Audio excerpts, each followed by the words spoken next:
Hello friends. आज हम जिस टीडीएल के बारे में बात करने जा रहे हैं वो है प्रोडक्शन प्लानिंग से रिलेटेड। प्रोडक्शन प्लानिंग का मतलब होता है कि अगर हम कोई आइटम बनाते हैं, फिनिश गुड्स कोई है और उसके अंदर हम बनाने के लिए कोई रॉ मटेरियल यूज करते हैं, तो अगर उस फिनिश गुड्स का हमारे पास सेल्स ऑर्डर आता है तो उसको बनाने के लिए हमारा कितना माल शॉर्टेज पड़ रहा है और कितना माल हमें ऑर्डर करने की जरूरत है, कितना माल का परचेज ऑर्डर बनाना है, वो रिलेटेड चीजें की क्वेरी और उसकी एंट्री करने के लिए हमारे यहाँ पे इस टीडीएल को बनाया गया है। सबसे पहले हम इस टीडीएल को इनेबल कर देंगे। इस टीडीएल को इनेबल करने के बाद में आपके पास या प्रोडक्शन प्लानिंग का एक ऑप्शन आ रहा है। उससे पहले मैं आपके सामने बता देता हूँ, मैंने कंप्यूटर 1 2 3 तीन आइटम बनाया। कंप्यूटर 1 के लिए मैंने एक बीओएम सेट किया है। मैं बता देता हूँ यहाँ पे। कंप्यूटर 1 के लिए जो बीओएम सेट किया है, दो बीओएम सेट किया है, बीओएम 11, बीओएम 12। अब बीओएम 11 ये पहले रेसिपी है। इस रेसिपी में अगर इस मेथड से अगर मैं कंप्यूटर बनाता हूँ तो मैंने आइटम ए बी और सी, उसके दो दो पीस, मेरे एक पीस कंप्यूटर बनाने के लिए आइटम ए बी और सी के दो दो पीस लगेंगे। ये मेरी पहला पॉइंट है। अब दूसरा, बीओएम 12 में अगर मैं यूज करता हूँ तो उसके अंदर एक पीसी बनाने के लिए मेरे को item A B C D सब एक एक पीस चाहिए। तो पहले वाले में मैंने दो दो सेट किया था, इसमें मैंने एक एक सेट किया है। इसी तरह से मैंने कंप्यूटर 2 और कंप्यूटर 3 के लिए भी सेट किया है। कंप्यूटर 2 के लिए भी मैंने वही सेट किया है। बीओएम 1 1 2, इसके अंदर मैंने एक पीस बनाने के लिए आइटम बी और सी यूज किया है। और 3 3 जो है बीओएम, उसके अंदर एक पीस बनाने के लिए आइटम ए यूज किया है, वो भी दो पीस। ये मैंने इस तरह से एक सैंपल बीओएम सेट क्रिएट कर दिया है फिनिश गुड्स के लिए। अब मान लो मेरे पास एक ऑर्डर की मैंने एंट्री की है। 2 अप्रैल के दिन मेरे पास कंप्यूटर 2 के 200 ऑर्डर आए और कंप्यूटर 1 के 500 पीस के ऑर्डर आए।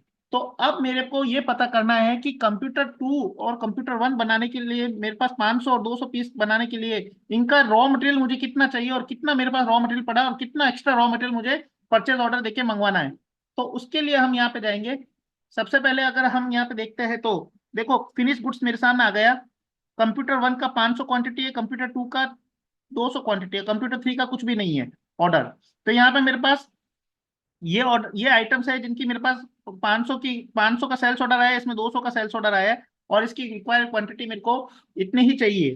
तो अब यहाँ पे अगर मेरे को एक ही पीस का लेना, एक ही आइटम का देखना कंप्यूटर का, तो यहाँ पे मैंने अगर देखा तो यहाँ पे दोनों बीओएम आ गए हैं, बीओएम 11 बीओएम 12। अब मान लो मुझे बीओएम 11 के हिसाब से देखना है, तो बीओएम 11 के हिसाब से अगर मैं इस पर जाके देखता हूँ तो देखो ऊपर दिया हुआ आइटम नेम कंप्यूटर 1, उसका बीओएम मेथड है बीओएम 11। 500 पीस का मैंने सेल्स ऑर्डर रिसीव किया है। अब इसके लिए मेरे पास माल शॉर्टेज कितना पड़ रहा है, रॉ मटेरियल। तो कंप्यूटर 1 का बीओएम 11 के अंदर रॉ मटेरियल सेट किया होता है आइटम ए बी सी।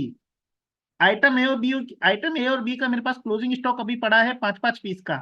अभी नया कोई ऑर्डर दिया नहीं है। सेल्स क्वांटिटी जो है इसकी, सेल्स ऑर्डर की क्वांटिटी 500 पीस की जो मेरे को फिनिश गुड्स की मिली थी उसके हिसाब से रॉ मटेरियल की सेल्स ऑर्डर क्वांटिटी हो गई 1000 1000 1000। यानी टोटल तीनों आइटम एक एक हजार पीस हो गए, क्योंकि इनके अंदर मैंने रेसिपी सेट की थी कि एक पीस बनाने के लिए, एक कंप्यूटर बनाने के लिए आइटम ए दो पीस चाहिए, आइटम बी दो पीस चाहिए, आइटम सी दो पीस चाहिए। तो उसके हिसाब से 500 पीस बनाने के लिए ये ऑटोमेटिकली 1000 हो गया। अब एक्चुअल क्वांटिटी इसमें से लेस किया तो मेरे को 995 आइटम ए, 995 आइटम बी और 1000 आइटम सी चाहिएंगे, जिसको मैं अगर ऑर्डर करूंगा तो मेरे 500 पीस का ऑर्डर कंप्लीट होगा। 500 पीस मैं कंप्यूटर के बना पाऊंगा अगर मैं ये सारे रॉ मटेरियल मंगवाऊंगा तो। अब अगर मुझे रॉ मटेरियल की एंट्री करनी है तो मैं यहाँ से इनको सेलेक्ट करके पोस्ट पीओ एंट्री पे जाता हूँ। पोस्ट पीओ एंट्री पे जाके मैंने यहाँ पे डेट डाल दी। मान लो मैं 3 तारीख को ऑर्डर देता हूँ या 5 तारीख को ऑर्डर देता हूँ। यहाँ पे ऑर्डर नंबर जो भी मेरा जनरेट हो रहा है उसको डाल दूंगा। यहाँ पे मैं उस पार्टी को सेलेक्ट करूंगा जिसको मुझे ऑर्डर देना है, और जो भी लेजर मैं सेलेक्ट करना चाहूँ या लेजर सेलेक्ट करूँ। लेजर लेजर सेलेक्ट नहीं भी करूंगा तो भी ऑर्डर की एंट्री हो जाएगी। यहाँ मैंने जैसे इस पे एंटर मारा, ये मेरे ऑर्डर की एंट्री यहाँ पे हो चुकी है। अब अगर हम इसको देखेंगे तो यहाँ पे इसकी डिटेल्स अब हम देखेंगे वापस जाके, तो कुछ इस तरह से ही दिखेगी। यहाँ हम देखेंगे तो इसके परचेज ऑर्डर की एंट्री हो चुकी है 995 पीस, 995 पीस और 1000 पीस। अब अगर हम इसके अंदर जाते हैं तो ये देखो यहाँ पे इस कंप्यूटर का जो ऑर्डर है वो कंप्लीट हो चुका है। अभी कोई भी क्वांटिटी मेरे इसमें पेंडिंग नहीं है। 500 पीस का ऑर्डर था, उसके लिए मेरे को कोई रॉ मटेरियल एक्स्ट्रा नहीं चाहिए क्योंकि उसको पूरा रॉ मटेरियल आ चुका है। तो यहाँ पे मैंने ये एंट्री की थी, इसके थ्रू मेरा पूरा का पूरा ऑर्डर जनरेट हो चुका है और मेरे को अभी रॉ मटेरियल की शॉर्टेज नहीं है और मैं फिनिश गुड्स अब क्रिएट कर सकता हूँ। सॉरी, फिनिश गुड्स का प्रोडक्शन कर सकता हूँ। अब मैं इनको, जैसे इस वाउचर को मैं वापस डिलीट कर देता हूँ। यहाँ हमने क्या देखा था कि एक ही आइटम को लिया था। अगर मुझे सारे BOM सारा आइटम की डिटेल्स देखनी है, तो यहाँ पे जब मैंने ऑल आइटम कर दिया तो देखो यहाँ पे computer 1 BOM method 1, computer 2 method 12। तो BOM 11 और BOM 12 में कितने कितने पीस की रिक्वायरमेंट बनती है। अब मैंने ऑर्डर तो 500 पीस का दिया था, कंप्यूटर 1 का 500 पीस का ऑर्डर आया है। तो BOM 1 के हिसाब से मुझे 995 आइटम ए, 995 आइटम बी और 1000 आइटम सी की जरूरत है। और अगर मैं BOM 12 के हिसाब से चलता हूँ तो मुझे 495 item A B C D इस तरह से मेरी यहाँ पे रिक्वायरमेंट बताई हुई है। अब मुझे डिसीजन लेना है कि मैं किस मेथड से कंप्यूटर को क्रिएट कर रहा हूँ, या कौन से मेथड से कंप्यूटर बना के मुझे उस पार्टी को देना है।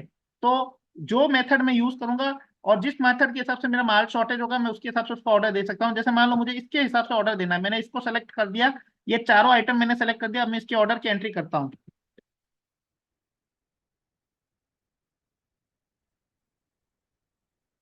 जैसे ही मैं इसकी एंट्री करूंगा, ये यहाँ से मेरी BOM 12 की रेसिपी ऑटोमेटिक चली जाएगी। और नीचे भी देखो कंप्यूटर 2 में के अंदर आइटम बी और सी और आइटम ए, इनकी भी 195, 200 और 395 की रिक्वायरमेंट है। और मैं यहाँ पे देखो रिक्वायर क्वांटिटी 495, 495, 500 और 500 item A B C D की सारी ऑर्डर जनरेट कर रहा हूँ। तो इससे क्या होगा कि ये जितने भी आइटम्स है वो मेरी फुलफिल हो जाएंगे। अभी देखो यहाँ पे केवल एक ही रेसिपी ऐसी बता रहा है जिसमें मेरे को आइटम शॉर्टेज पड़ रहा है, बाकी सारे फुलफिल हो चुके हैं। क्योंकि बाकी सब में ये जो पेंडिंग परचेज ऑर्डर क्वांटिटी है उससे कम रॉ मटेरियल की रिक्वायरमेंट थी। और ये केवल एक ही ऐसा BOM 11 मेथड है जिसके अंदर अभी भी मेरा 500 पीस का शॉर्टेज पड़ रहा है। तो इस TDL के थ्रू हमने प्रोडक्शन प्लानिंग में मल्टीपल लेवल पे भी हम परचेज ऑर्डर दे सकते हैं, और स्मॉल लेवल पे भी हम परचेज ऑर्डर दे सकते हैं। इसके अंदर ये सारी चीजें यहाँ पे एक ही शॉट में कर सकते हैं। I hope you will like this TDL। Thank you for watching.